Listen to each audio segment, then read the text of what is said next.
السلام علیکم ورحمت الله ملګرو د کوم کسانو چې شوګر بیماری ده یا د خپلوانو کې رشتہ دارانو کې څوک د شوګر بیمار دی هغه دا ویډیو وګوري په دې کې وسره داسې وظیفه شیر کومه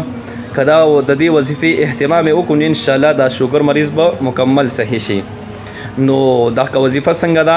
په 15 سپاره کې سورې بنی اسرائیل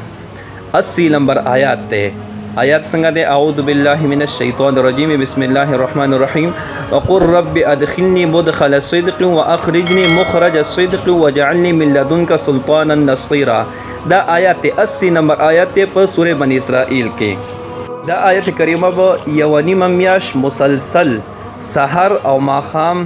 درې ځلې اوي او په اوبو باندې به ورشوف کې دغه اوبه به اوس کې ناغه پکې نه راولي خا یو ورځ بم پکې ناغه نه راولي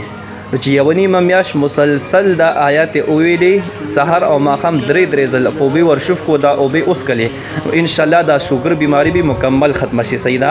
الله مو خوشحال او آباد لره زما دا یوټیوب چینل چې دی قاسم اسلامیک میډیا دا تاسو کوشش کی سبسکرایب کړئ نو دینه بتاوس ته مختلفي وظیفې اسلامي معلومات او د ښکارنګ اسلامي واقعیات عبرتناک واقعي وغیرہ ملاوي کې ټیک شو الله مو چرم خراب الله مو ګلزار لره دعاګانې کوي دعاګانې مکو د الله پامان. Hey there. Subscribe to my channel. And also press this bell icon.